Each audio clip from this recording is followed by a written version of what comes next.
आज हम सेट्स कर लेते हैं। छोटा सा चैप्टर है।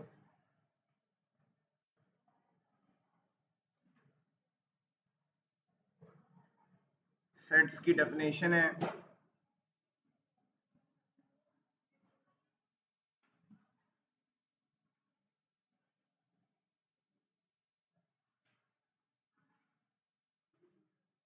Collection of well defined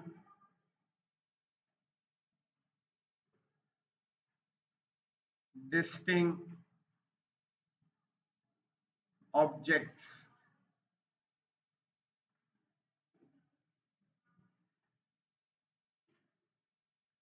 well defined अलग अलग ऑब्जेक्ट्स के कलेक्शन को सेट कहा जाता है।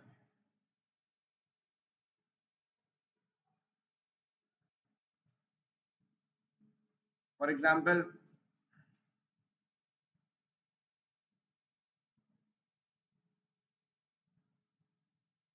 ए बी सी ये अलग अलग ऑब्जेक्ट्स हैं, तो ये सेट कहलाएगा।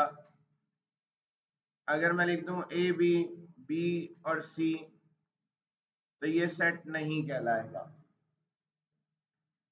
सेट में कभी भी सेम ऑब्जेक्ट्स नहीं आते। सेट की डेफिनेशन ही कहती है कि collection of well defined distinct objects, अलग अलग ऑब्जेक्ट्स के कलेक्शन को सेट कहा जाता है। सेट को तीन मेथड से, तीन तरीकों से लिखा जाता है। तीन इसकी फॉर्म्स हैं।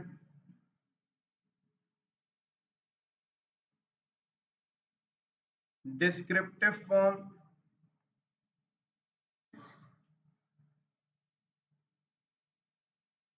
टेबुलर फॉर्म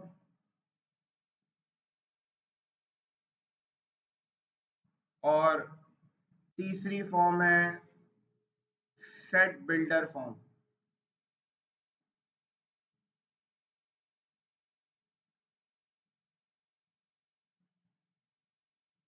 डिस्क्रिप्टिव फॉर्म का मतलब है कि सेट को डिस्क्राइब करना वर्ड्स के जरिए। Set of first 5 natural numbers.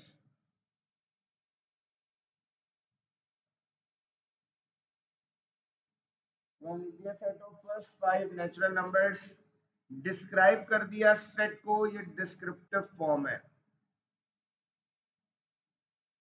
अगर मैं सेट के एलिमेंट्स को लिख दूं, फर्स्ट 5 नेचुरल नंबर्स लिख दूं 1 2 3 4 5, तो ये टेबुलर फॉर्म कहलाती है। और अगर मैं सेट को सिंबल्स और नोटेशंस के जरिए बयान करूं, for example x such that x belongs to natural numbers and x is less than equals to 5,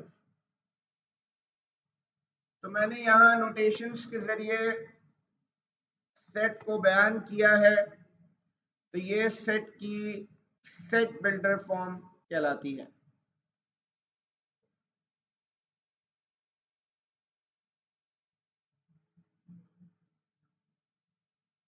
set के अंदर जो नोटेशंस हम यूज करते हैं, सेट के अंदर अगर कहीं x लिखा हुआ है, तो x रिप्रेजेंट कर रहा है एलिमेंट को। ये सिंबल को कहते हैं such that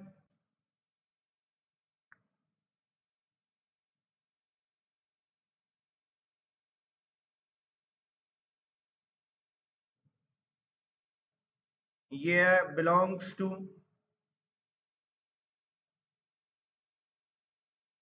not belongs to,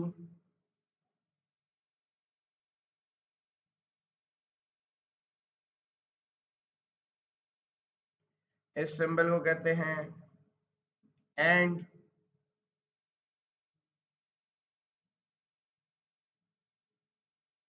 ये कहलाता है और,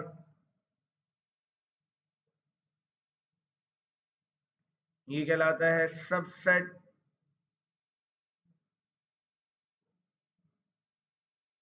इसको कहते हैं प्रॉपर सबसेट,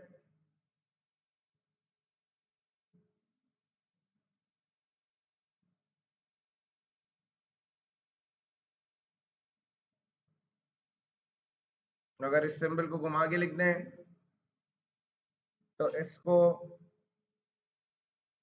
सुपरसेट कहा जाता है।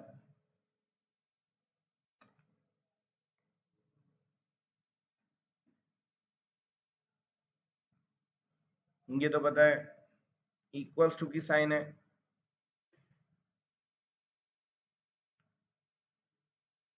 ये साइन सिंबल बना दें तो ये कहलाता है इक्वलेंट टू,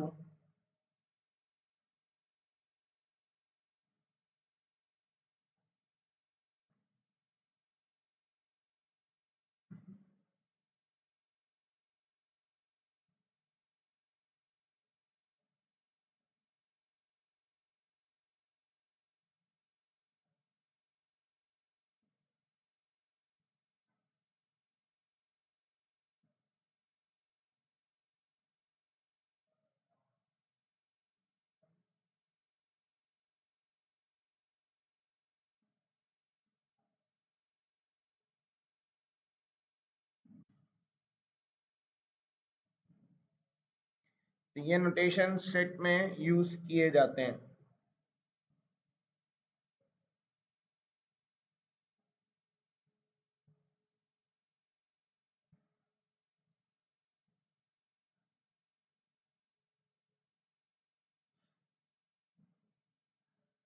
अगर मैं लिखता हूं कि ए एक सेट है ए बी सी डी,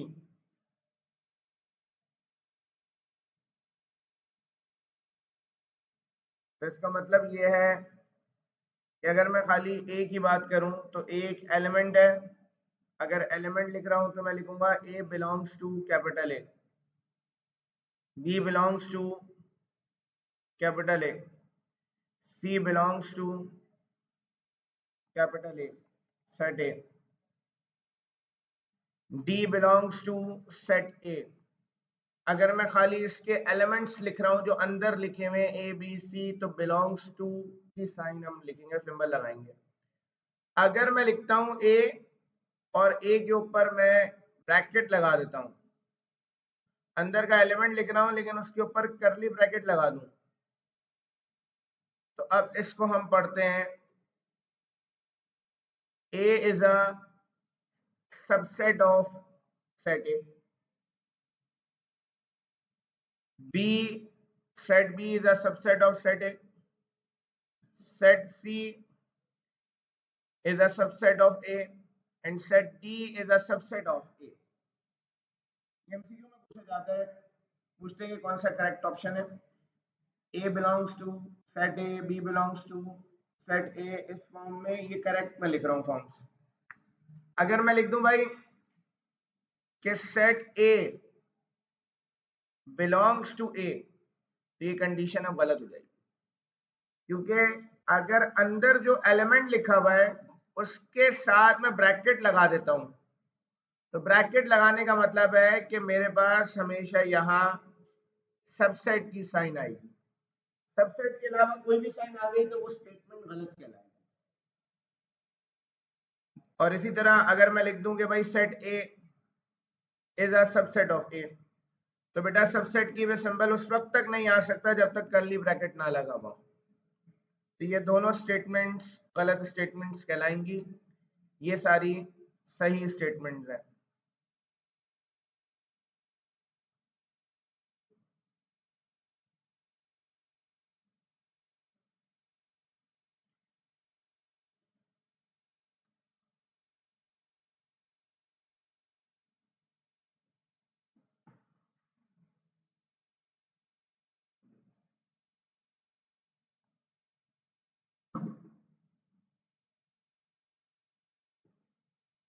यहां हम बात करें इक्वल सेट्स की।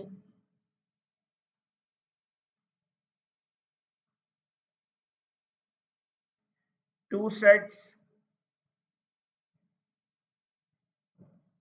A and B are equal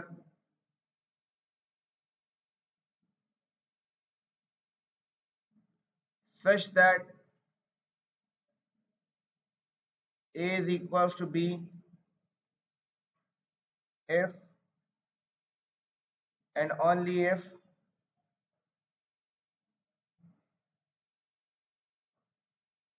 they have the same elements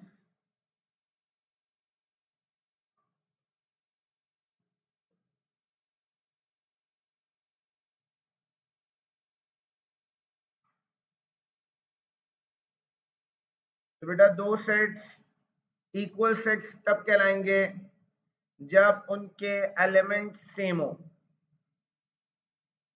मतलब अगर सेट ए लिख रहा हूं A B C, sorry A B, set B भी लिख रहा हूं ए बी, दोनों सेट बिल्कुल सेम है, तो ये दोनों के दोनों सेट्स ए और बी इक्वल सेट्स कहलाएंगे। इसके बाद हम बात करेंगे इक्विवेलेंट सेट्स की। ये लिखना इक्विवेलेंट सेट्स की।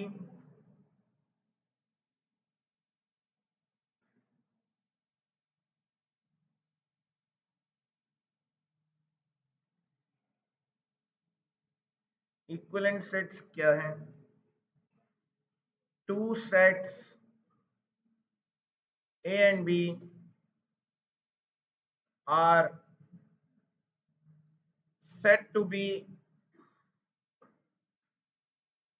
equivalent if they have same number of elements। दो सेट्स इक्विवेलेंट सेट्स तब कहलाते हैं जब उनमें जो एलिमेंट्स हैं उनकी तादाद सेम हो। फॉर एग्जांपल सेट ए है 1 2 3 और सेट बी है ए बी सी। अब दोनों सेट्स के एलिमेंट्स तो सेम नहीं है लेकिन ऑर्डर सेम है। सेट ए का जो ऑर्डर है, ऑर्डर ऑफ ए का मतलब है number of elements, 3 elements. Set B में भी अगर ऑर्डर की बात करें तो इसके भी 3 एलिमेंट्स हैं। तो order of A, order of B दोनों में 3 एलिमेंट्स है। तो हम यहां पर कहेंगे कि A is equivalent to be और बी इज इक्विवेलेंट टू ए। तो दोनों बातें कह सकते हैं हम। अगर एलिमेंट सेम हो जाएंगे और तादाद भी सेम हो जाएगी तो इक्वल सेट्स कहलाएंगे। लेकिन अगर एलिमेंट सेम नहीं है, क्वांटिटी सेम है, तो इसका मतलब है कि इक्विवेलेंट सेट्स है। उसके बाद singleton set, a set having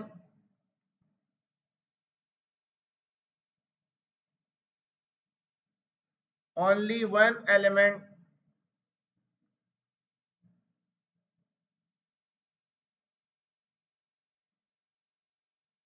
is called a singleton set।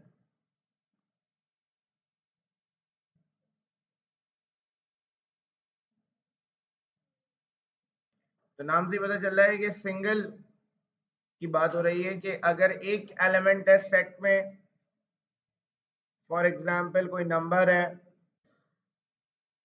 For example कोई वेरिएबल है, तो एक एलिमेंट वाले सेट को सिंगलटन सेट कहा जाता है।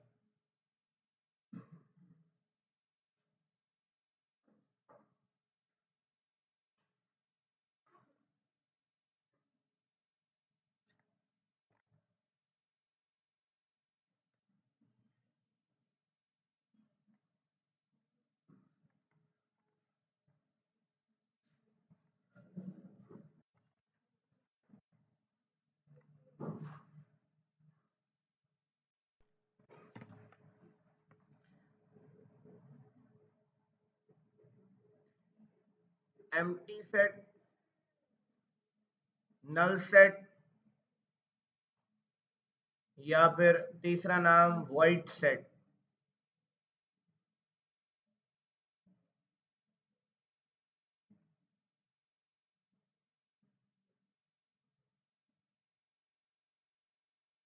A set with no element is called the empty set और नल सेट। अगर सेट में कोई भी एलिमेंट नहीं है तो वो एम्प्टी सेट या फिर नल सेट कहलाएगा। एम्प्टी सेट या नल सेट के लिए ये दो तरीके हम इस्तेमाल करते हैं इसको रिप्रेजेंट करने के। दो तरीके हैं, एक या तो आप खाली सेट बना दें या ये सिंबल बना दें फाई का। तो इन दो तरीकों से एम्प्टी सेट या नल सेट को लिखा जाता है।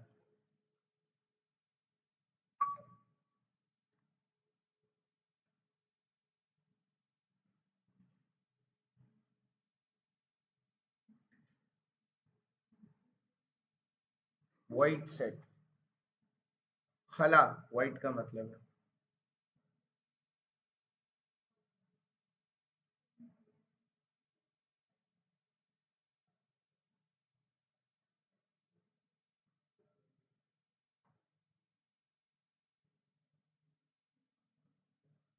सबसेट्स दो तरीके के होते हैं, proper subset, improper subset.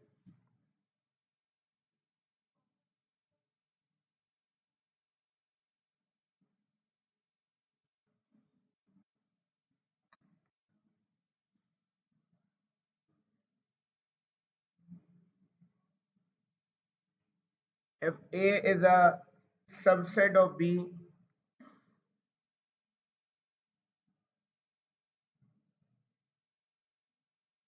and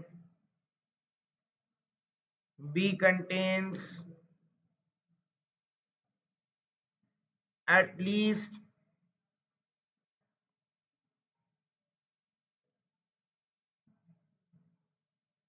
one element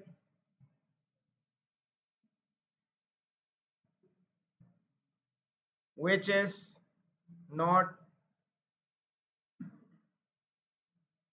not an element of A,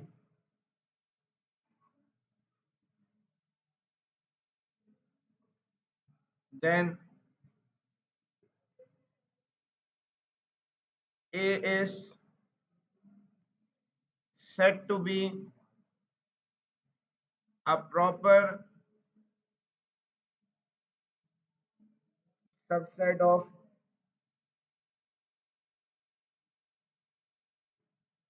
B।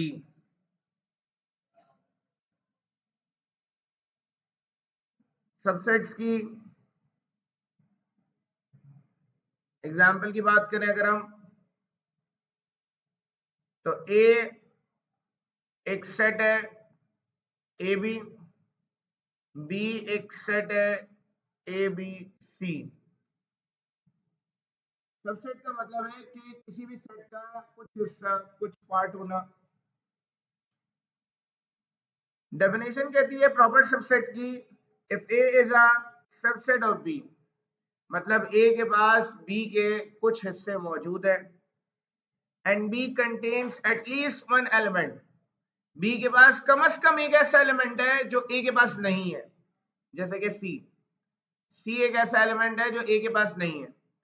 ए के पास बी के एलिमेंट्स मौजूद है लेकिन एक एलिमेंट मौजूद नहीं है, तो हम इसीलिए यहां पर कहेंगे कि A is a proper subset of B, जिसको हम लिखते हैं प्रॉपर सबसेट का ये सिंबल बनाते हैं, हम इसको इस फॉर्म में लिखते हैं A is a subset of B, proper subset of B. तो प्रॉपर सबसेट का यहाँ पे सिंबल हमने लगा दिया, इसकी नोटेशन लगा दिए। इम्प्रॉपर सबसेट का मतलब क्या है?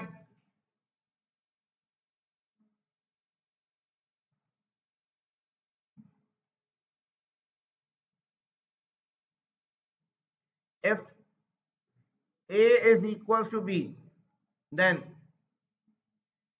A is an improper subset of B, or B is an improper subset of A.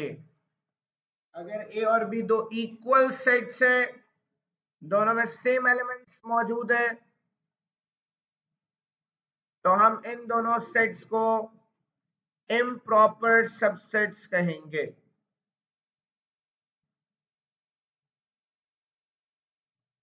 तो ए और बी अगर इक्वल है तो यहां कह रहे हैं हम देयरफॉर इम्प्रॉपर सबसेट का कोई अलग से मतलब कोई भी अलग से नोटेशन नहीं है, तो हम लिखते यहाँ पर सबसेट की नोटेशन ही है कि A is a subset of B और B is a subset of A. तो इम्प्रॉपर सबसेट का मतलब है कि अगर ए और बी बराबर है, इक्वल है, तो हम कहेंगे कि ए जो है वो बी का इम्प्रॉपर सबसेट है या बी जो है वो ए का improper subset.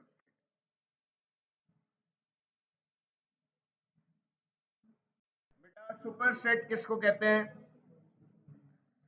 If A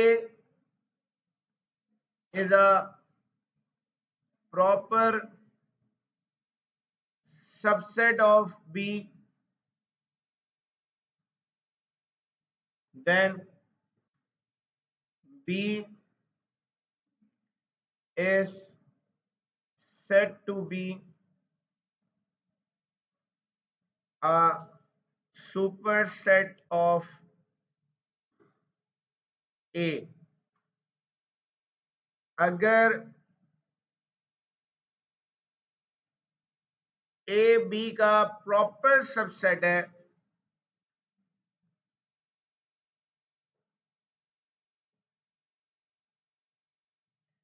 B set है फॉर एग्जांपल 1 2 3 4 5, तो ए के पास बी के कुछ एलिमेंट्स मौजूद है, तो ए को मैं बी का प्रॉपर सबसेट कहूंगा। मतलब ए का बी से रिलेशन क्या है कि ए जो है वो प्रॉपर सबसेट है।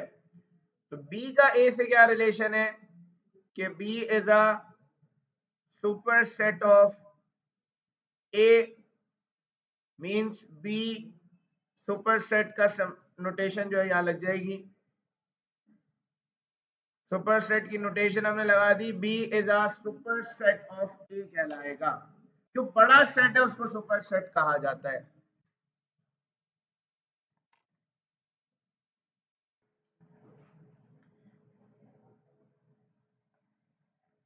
फिर उसके बाद power set.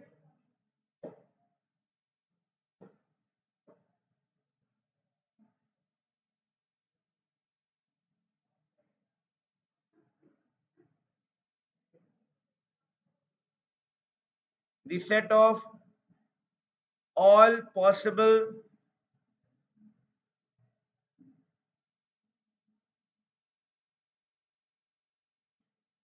subsets of the set of all possible subsets of any set A is known as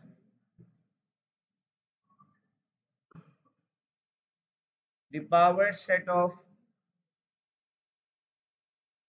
A। बेटा किसी भी सेट ए के बनने वाले तमाम पॉसिबल सबसेट्स के सेट को पावर सेट कहा जाता है। मतलब पावर सेट के जो नंबर ऑफ सबसेट्स हैं वो निकलते हैं 2 की पावर n फॉर्मूले से। n यहां पर नंबर ऑफ एलिमेंट्स को रिप्रेजेंट कर रहा है। यहां दो एलिमेंट्स मौजूद है ए और बी, तो नंबर ऑफ सबसेट्स होंगे 2 की पावर 2, मतलब 4 सबसेट्स बनेंगे। तो बेटा पहला सबसेट होता है नल सेट, दूसरा सबसेट है कि आपने ए लिख दिया, तीसरा सबसेट है कि आपने बी लिख दिया, और चौथा सबसेट है कि ए और बी साथ लिख दिया। बेटा ये जो मैंने यहां लिखे ये सबसेट्स ऑफ ए है। इनको पावर सेट कब कहा जाता है कि मैं यही एलिमेंट्स लिखूं और यहां पर दोनों साइड्स पे ब्रैकेट्स लगा दूं। तो मैंने इनको ब्रैकेट्स में बंद कर दिया, मतलब ये सेट बन गया। अगर पहले और आखिर में ब्रैकेट नहीं लगा रहा तो वो सबसेट्स खाली कहलाएंगे। अगर पहले और आखिर में ब्रैकेट लगा रहा हूं तो इसका मतलब है कि ये पावर सेट कहलाएगा। क्योंकि डेफिनेशन कहती है the set of all possible subsets, तमाम पॉसिबल सबसेट्स के सेट को पावर सेट कहा जाता है।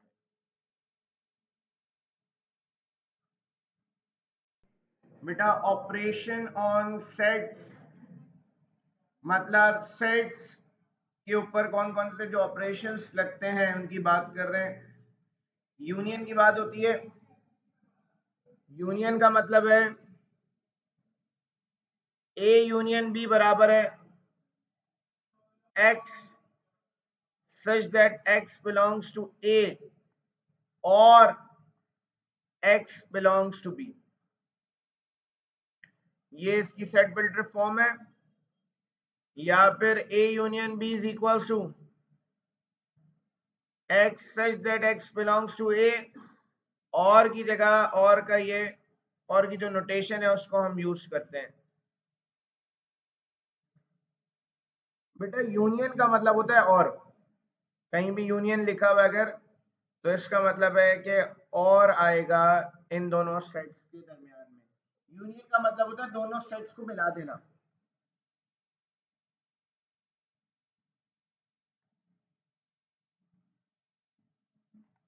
मतलब अगर हमारे पास एक सेट है ए कॉमा बी, दूसरा सेट बी है बी कॉमा सी, तो ए यूनियन बी बराबर होगा, इन तमाम एलिमेंट्स को एक जगह मिलाकर लिख देंगे ए बी सी।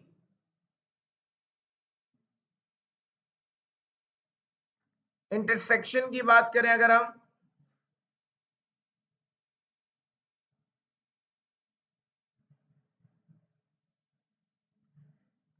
इंटरसेक्शन के लिए ए इंटरसेक्शन बी बराबर है x such that x belongs to A, x belongs to B। बेटा इंटरसेक्शन का मतलब है एंड, बीच में एंड आएगा। या फिर हम इसको लिखते हैं a intersection b is equals to x such that x belongs to a and x belongs to b। Intersection का मतलब होता है a और b के कॉमन एलिमेंट्स को लिखना।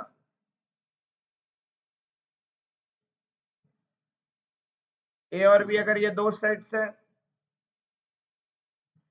इनका इंटरसेक्शन, तो इनमें कॉमन एलिमेंट b है दोनों में, तो इन दोनों सेट्स का इंटरसेक्शन सेट b है।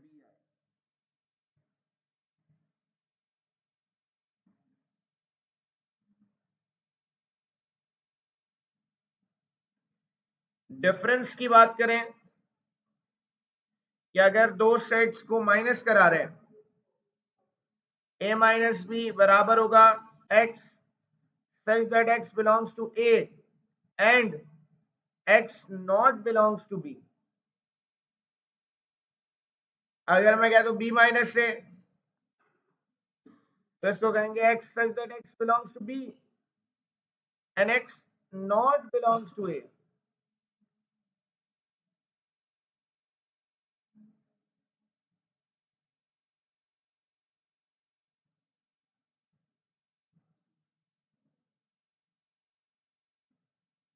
फॉर एग्जाम्पल, एक सेट है a कॉमा b, दूसरा सेट है b कॉमा c। इन दोनों का अगर डिफरेंस निकालें, a और b को माइनस करा दें, तो सेट्स के अंदर जब डिफरेंस निकालते हैं तो पहले तो कॉमन एलिमेंट्स कैंसिल आउट हो जाएंगे, और जो पहले सेट में एलिमेंट्स बचेंगे वो हमारा डिफरेंस कहलाएगा, इसका आंसर कहलाएगा। दूसरे सेट में कुछ भी बच जाए वो नहीं निकाल लिखते, वो निकाल देते हैं क्योंकि माइनस करा रहे हैं उसे। तो इसीलिए जो पहला सेट है, अगर a लिखा है तो x belongs to a and x not belongs to b, b से बिलोंग नहीं करेगा, b का कोई भी एलिमेंट नहीं आएगा, सेम एलिमेंट कैंसिल हो जाएंगे, जो पहले सेट में बचेगा वो आंसर है।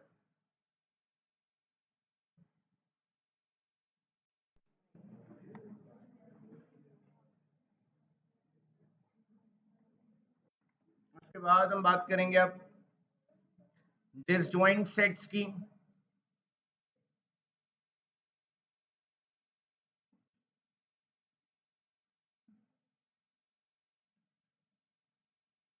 तो डिसजॉइंट सेट्स क्या है?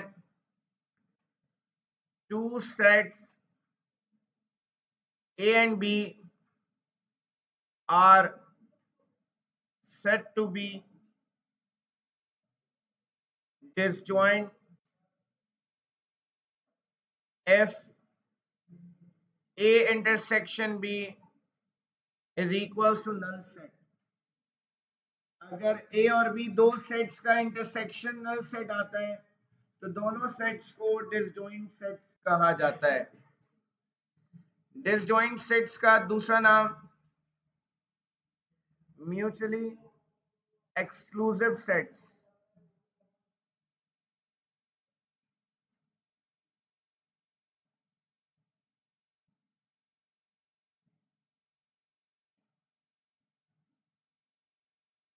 मतलब ऐसे सेट्स जिनके दरमियान कोई ताल्लुक ना हो, दोनों में कोई भी एलिमेंट सेम ना हो, ऐसे सेट्स को डिसजॉइंट सेट्स कहा जाता है।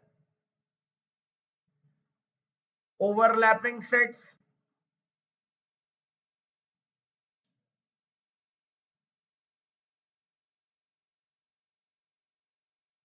To sets a and b are said to be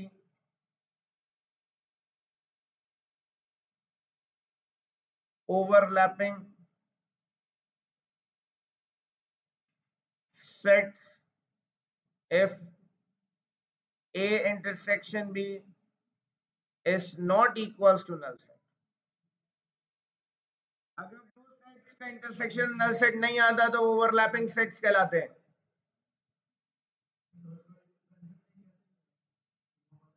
overlapping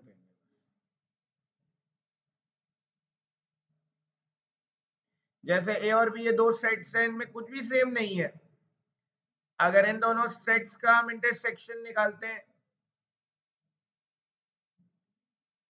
तो कॉमन कुछ भी नहीं है तो नल सेट आएगा।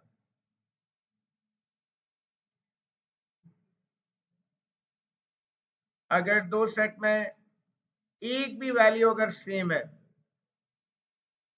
तो इनका इंटरसेक्शन नल सेट नहीं आएगा। इसका इंटरसेक्शन सेट बी आ रहा है, means not equals to null set है, तो इसीलिए ए और बी ओवरलैपिंग सेट्स कहलाएंगे। इसके बाद एग्जॉस्टिव सेट्स।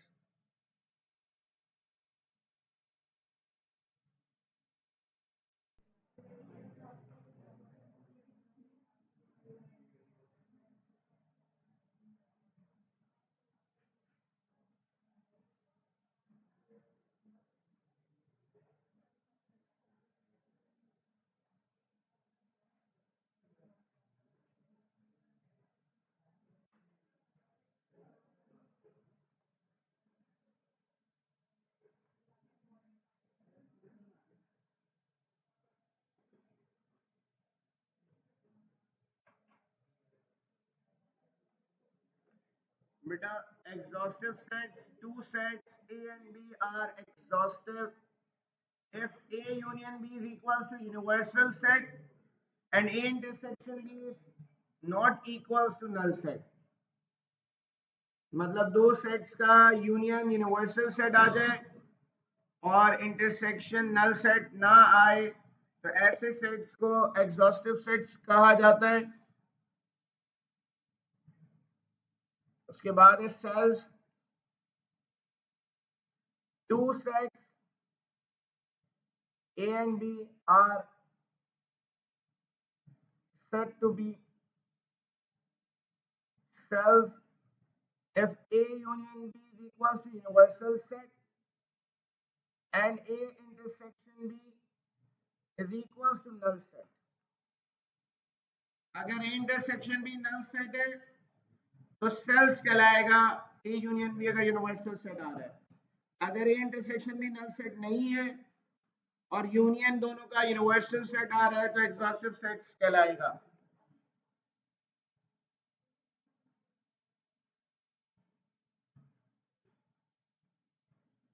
ऐसे इसके लिए आपके पास यूनिवर्सल सेट सवाल में गिवन होता है.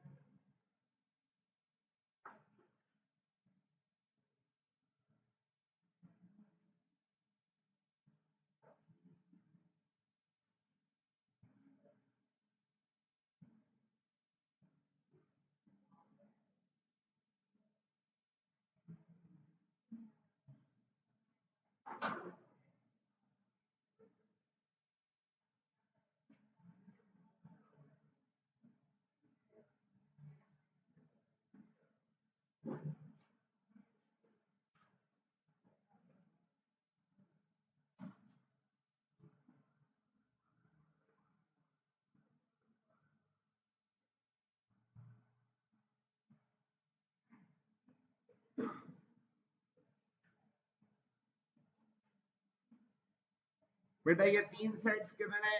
Universal set, set A, set B.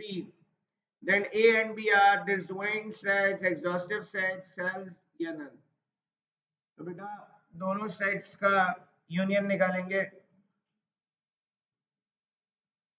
1 2 3 4 union 4 5 6. दोनों का जो यूनियन है वो यूनिवर्सल सेट आ रहा है क्योंकि अगर आप सारे एलिमेंट्स को एक जगह जमा कर देंगे और पी के तो यूनिवर्सल सेट के एलिमेंट्स बन रहे हैं. दोनों का अगर इंटरसेक्शन निकालें तो दोनों सेट्स में एक एलिमेंट कॉमन है जो कि 4 है. Means not equals to null set है इसका इंटरसेक्शन, तो ये एग्जॉस्टिव सेट्स कहलाएंगे.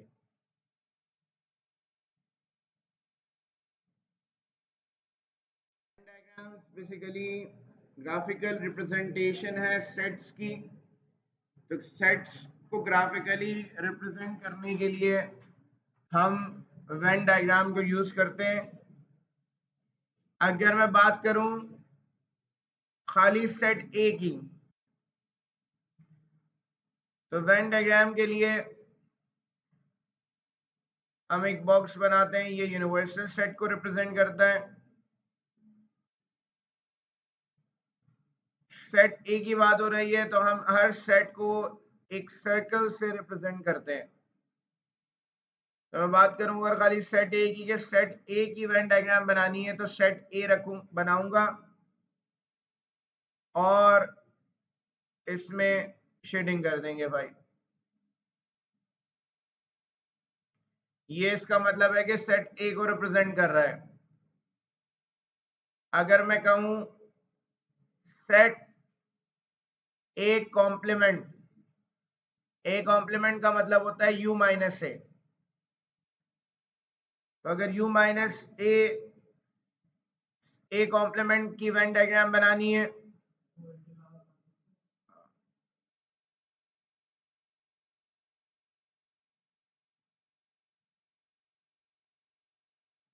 तो जो सेट ए हमने यहां बनाया है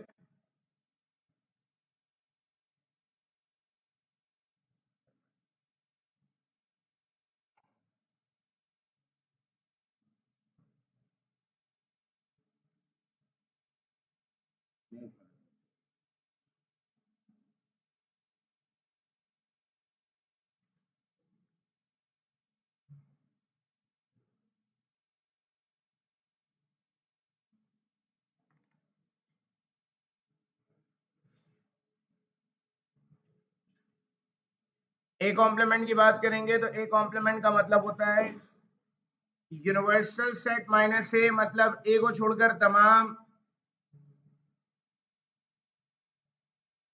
वैल्यूज की बात होगी। अब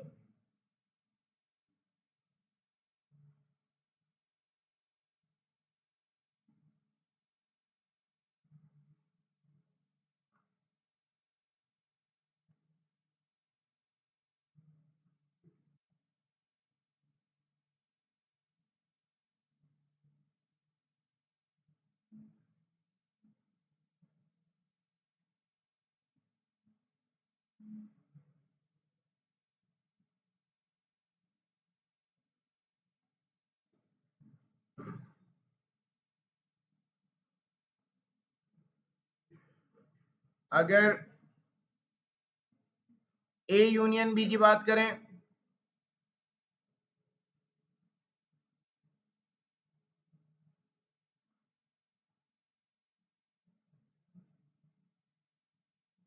अब दो सेट्स की बात हो रही है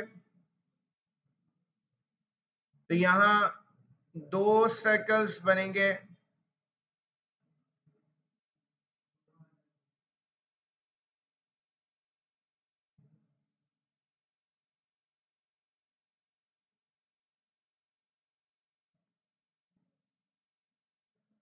तो यूनियन का मतलब है कि जब आप ए और बी का यूनियन निकालते हैं तो दोनों के एलिमेंट्स एक जगह जमा कर देते हैं। तो हम दोनों के ऊपर करेंगे।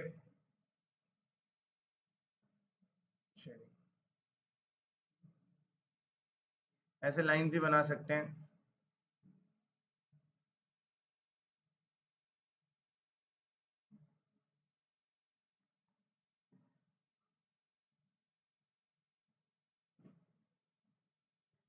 अगर ए इंटरसेक्शन बी की बात करें तो इसका मतलब है कि दोनों जो सेट्स हैं वो इंटरसेक्ट कर रहे हैं।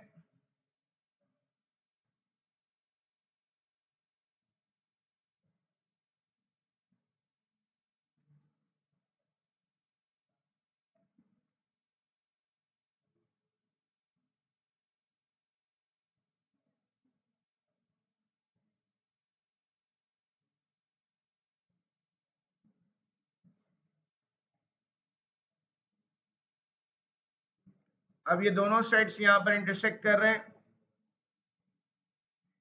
तो ए इंटरसेक्शन बी का मतलब है कि जो इंटरसेक्टिंग रीजन है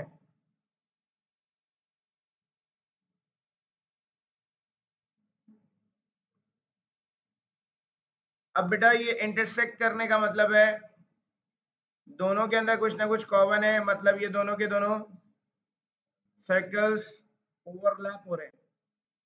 इसीलिए ए इंटरसेक्शन बी अगर नल सेट नहीं आता तो हम ओवरलैपिंग सेट्स कहते हैं। इसका मतलब ये है कि intersection B not equals to null set है। लेकिन अगर दोनों डिसजॉइंट सेट्स हों, दोनों के दरमियान कोई ताल्लुक ना हो सेट्स में,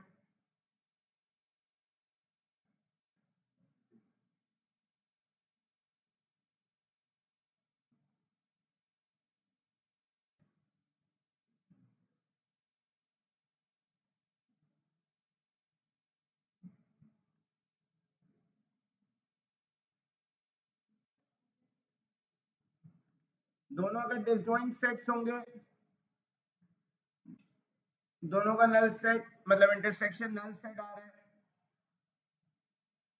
तो आपके सामने अब ये दोनों ओवरलैप नहीं कर रहे हैं, तो ये दोनों डिसजॉइंट सेट्स हैं, मतलब दोनों का इंटरसेक्शन नल सेट के बराबर है।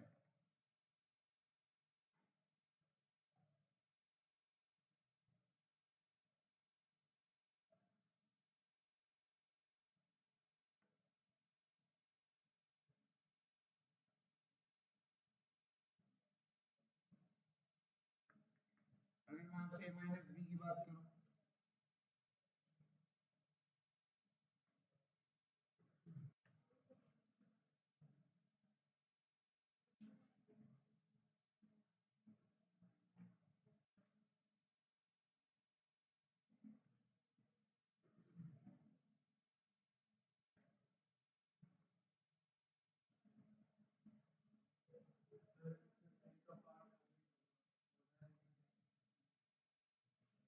इंटरसेक्शन के बगैर।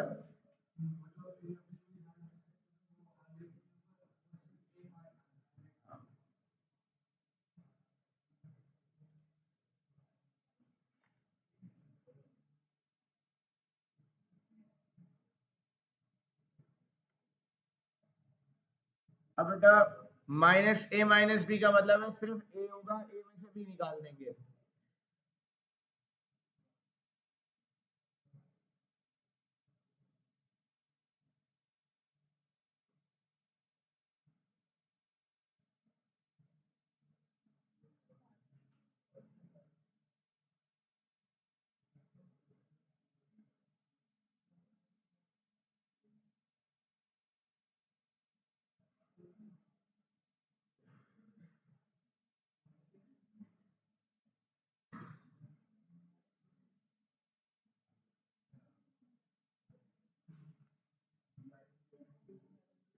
हाँ, बी माइनस ए का मतलब वो सिर्फ बी होगा, ए बिल्कुल भी शामिल नहीं होगा बी माइनस ए में। तो हम हाईलाइट करेंगे सिर्फ बी को, बी के कितने हिस्से को जो ए में शामिल नहीं हो रहा। ए माइनस बी का मतलब है ए को हाईलाइट किया है, लेकिन कितने हिस्से को हाईलाइट किया जो बी में शामिल नहीं हो रहा है। ए यूनियन बी का कॉम्प्लीमेंट,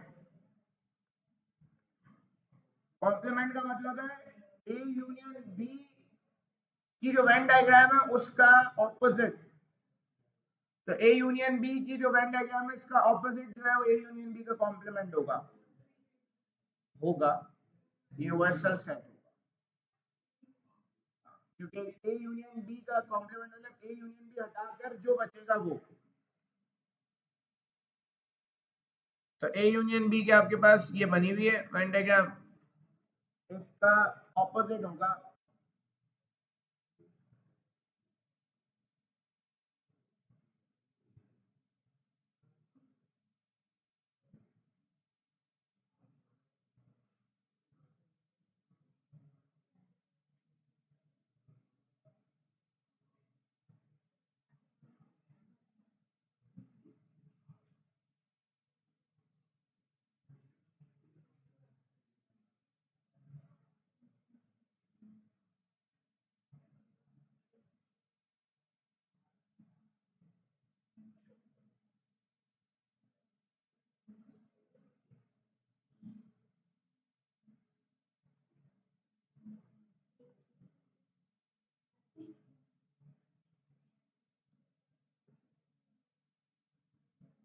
अगर ए इंटरसेक्शन बी का कॉम्प्लीमेंट हो।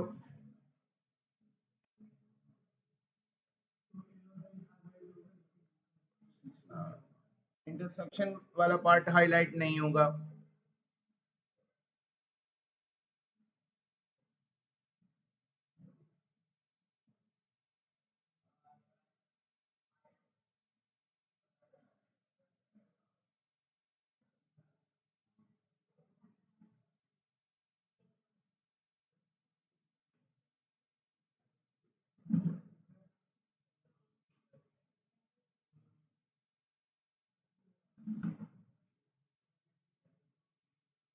तो ए इंटरसेक्शन बी का कॉम्प्लीमेंट ये होगा कि जो हाईलाइटेड पार्ट है वो इंटरसेक्टिंग को छोड़कर हो।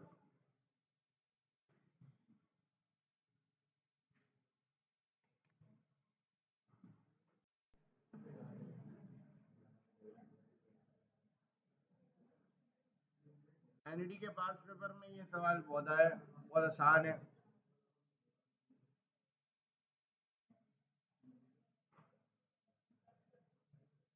ए इंटरसेक्शन बी इंटरसेक्शन सी।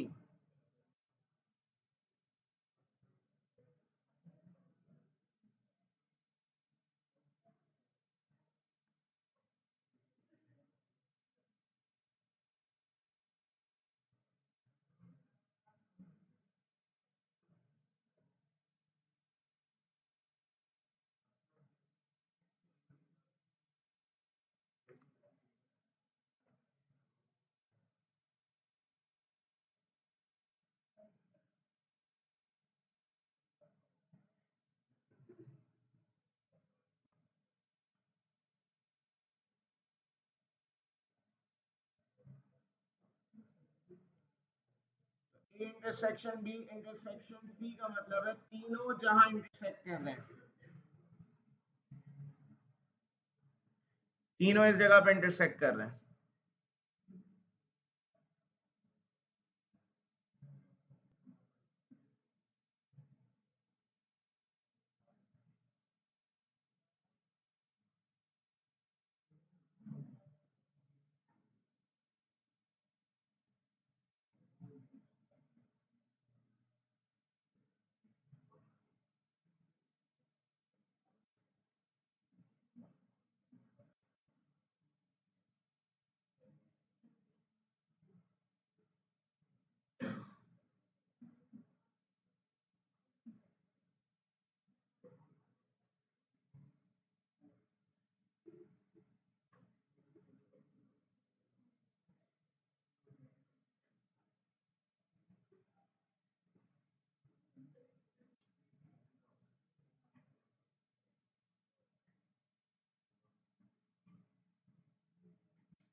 ठीक है भाई, सेट्स के टॉपिक को अभी हम यहीं पर खत्म कर रहे हैं, अभी कंप्लीट हुआ नहीं है ये।